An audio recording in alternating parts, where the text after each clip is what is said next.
Giliai, pelkėtuose miškuose, kur žemė alsuoja drėgme, o oras pilnas paslaptingų garsų, tarsi gali pajusti gamtos dvasią.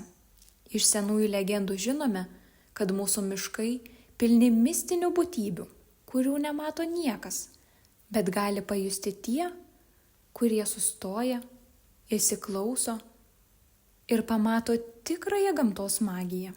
Dvasios globoja miško tylą, vandenų ramybę ir stebi, kaip žmogus atgauna ryšį su laukine, nepaliesta gamta.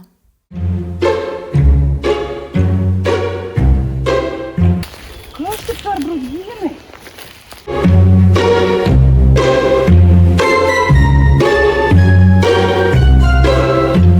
Metų atrodo nebesimatėm. Seniai matyti. Kur tu čia mane atitinkai? Kas čia per... Net GPS nerodo, kur važiuoti. Taigi sakiau, reikia atvažiuoti pas mus į nacionalinį parką. Yra graži gamta pas mus, einam parodyti.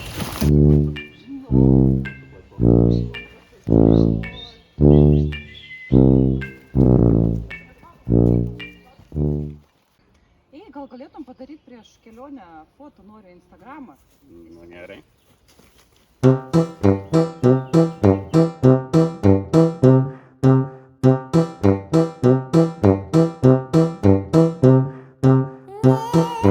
Užteks tau čia tikinti į senau.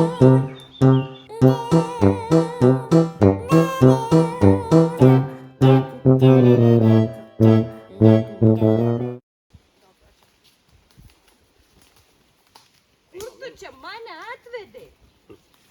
Einam. Nes čia Bakštynas, čia yra Natūra 2000 teritorija. Pelkėti Lapuočių miškai. Einam toliau, parodysiu dar. O, pelkėti Lapuočių miškai? Žiūrėk, va, šitas papartis. Jų yra, apsižvalgyk, įvairių rūšių paparčių čia yra. Iš pradžių jie žengė atsargiai.